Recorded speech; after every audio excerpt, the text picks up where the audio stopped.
Assalamualaikum warahmatullahi wabarakatuh. Selamat pagi semuanya. Gimana kabarnya hari ini? Semoga sehat ya.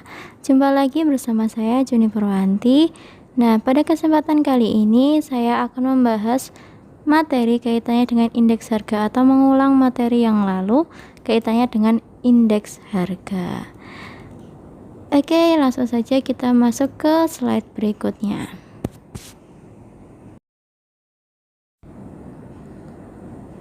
Nah, kita masuk ke apresepsi. Di sini sudah disajikan tabel berisi harga dari beras. Harga rata-rata beras di tingkat perdagangan besar atau grosir Indonesia. Nah, pada tahun 2021, harga beras ini di tahun 2021 pada bulan Januari adalah sebesar sekian 12.186 atau Rp186. Kemudian di Februari berubah, bulan Maret berubah, April juga berubah, Mei juga berubah, Juni juga berubah, bulan Juli juga mengalami perubahan, dan terakhir kita ambilnya sampai bulan Agustus juga mengalami perubahan menjadi Rp12.044. Setiap bulannya ini harga akan mengalami kenaikan atau mengalami penurunan. Nah, lalu apa sih kaitannya harga ini dengan indeks harga? Oke, kita masuk ke pengertian indeks harga. Tadi kan kalian sudah lihat harga ada yang naik, ada yang turun, tidak bisa stabil ya, ada yang naik, ada kadang turun, kadang naik. Nah, kenaikan dan penurunan itulah yang disebut dengan indeks harga. Jadi, indeks harga adalah perbandingan antara harga rata-rata suatu barang dalam satu tahun dengan harga rata-rata untuk tahun dasar. Nah, kenapa yang dipakai itu per tahun?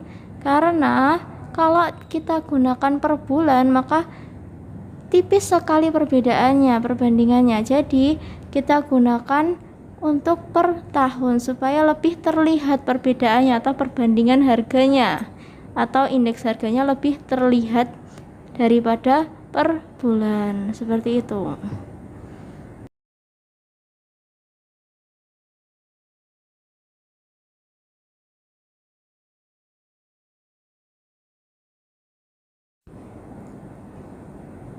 Masuk ke macam-macam indeks. Nah, ini ada 3 indeks. Yang pertama, angka indeks harga atau price relative. Apa itu angka indeks harga atau price relative? Diambil aja dari kata harga. Nah, jadi angka indeks harga relatif ini adalah ukuran statistik berupa angka yang menunjukkan perubahan mengenai harga-harga barang, baik harga untuk satu barang maupun berbagai jenis barang dalam satu waktu dan tempat yang sama maupun yang berlainan.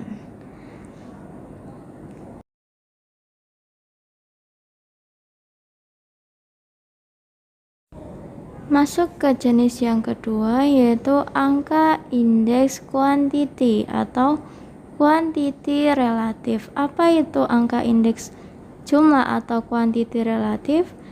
Yaitu angka yang menunjukkan perubahan mengenai jumlah barang sejenis maupun yang tidak sejenis yang dihasilkan, digunakan, diekspor, dijual, dan sebagainya pada waktu dan tempat yang sama maupun yang berlainan.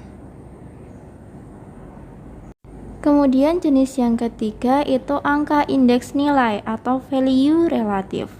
Dari kata nilai berarti ukuran statistik berupa angka yang dapat dipergunakan untuk mengetahui nilai mengenai barang yang sejenis atau sekumpulan barang dalam jangka waktu yang sudah diketahui sebelumnya.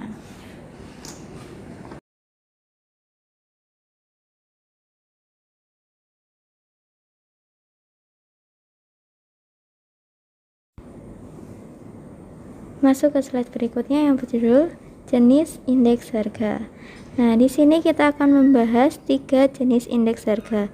Yang pertama ada indeks harga konsumen atau disingkat dengan IHK.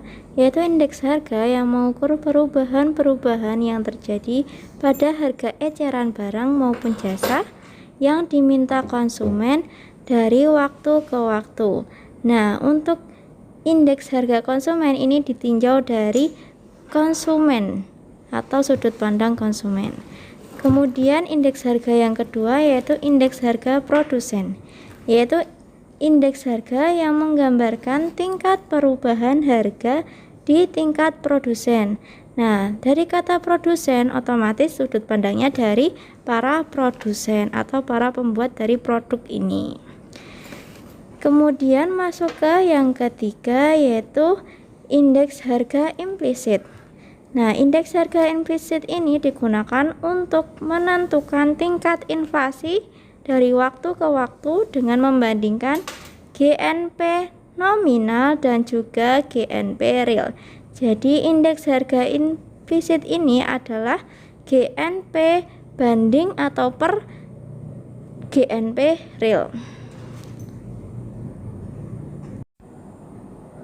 Mari kita coba untuk mengukur salah satu jenis dari IHK ini.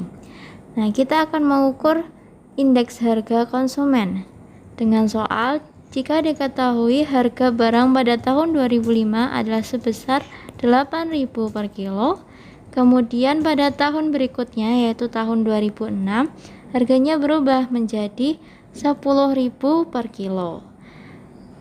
Lalu kalian diminta untuk menentukan besarnya indeks harga barang tersebut di tahun 2006 atau tahun berikutnya. Nah, caranya gimana? Caranya dengan membandingkan harga di tahun yang dihitung per harga di tahun dasar baru dikalikan dengan 100%. Nah, jadi IHK itu sama dengan harga di tahun 2006 yaitu sebesar 10.000 dibagi dengan harga di tahun dasar yaitu sebesar 8.000 kemudian baru dikalikan dengan 100%. Nah, hasilnya adalah 125%. Jadi, indeks harga di tahun 2006 adalah sebesar 125%. Nah, sampai sini sudah paham? Nah, maknanya gimana? Maknanya itu berarti terjadi kenaikan harga pada tahun 2006 yaitu sebesar 25%. 25% ini diperoleh dari besarnya IHK tadi yaitu 125% dikurangi dengan 100%. Nah, ketemulah 25%.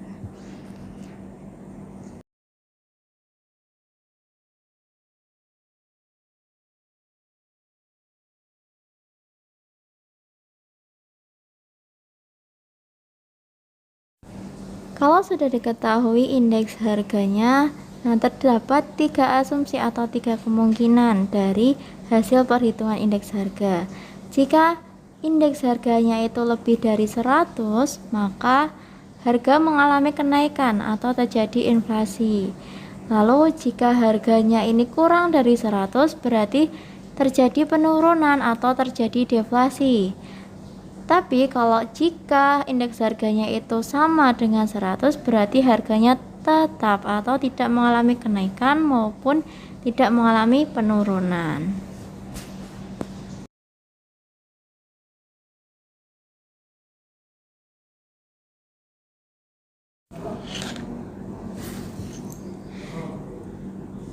Masuk ke berikutnya yaitu tujuan dan peran indeks harga.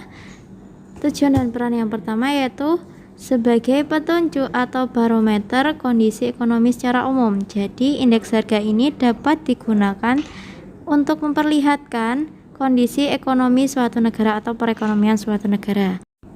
Nah, kemudian dapat dipergunakan sebagai deflator. Maksudnya bahwa pengaruh perubahan harga ini dapat dihilangkan dengan cara membagi nilai tertentu dengan indeks harga yang sesuai.